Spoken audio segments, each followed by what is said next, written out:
sur ce type de violence-là, vous savez, si vous supprimez les mortiers, il y aura autre chose. Je pense qu'il faut poser la question de la réponse pénale, en fait, tout simplement. C'est-à-dire que on a des scènes qui se répètent. On a bien souvent des auteurs qui sont non pas récidivistes parce qu'ils n'ont pas fait l'objet d'une condamnation, mais qui sont réitérants.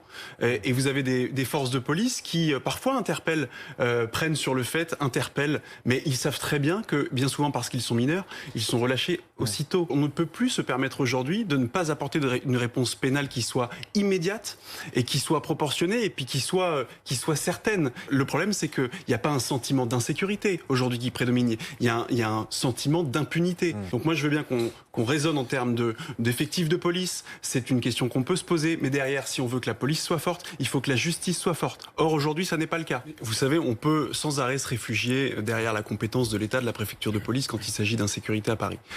C'est oublier quand même que la ville de Paris, elle a quelques compétences en matière de sécurité. Pas la police, mais elle a quand même quelques compétences. La première, c'est le déploiement de la vidéoprotection.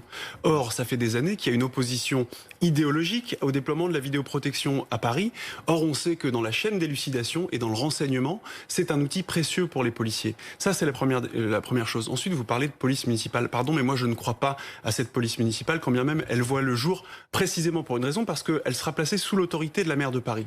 Or, aujourd'hui, la ville de Paris a 3500 agents dédiés à la sécurité qui sont placés vraiment sous les ordres de la maire de Paris. À quoi sont dédiés? Quelles sont les missions de ces agents de sécurité qui sont censés, dans les textes, lutter contre les incivilités du quotidien, assurer une présence, justement.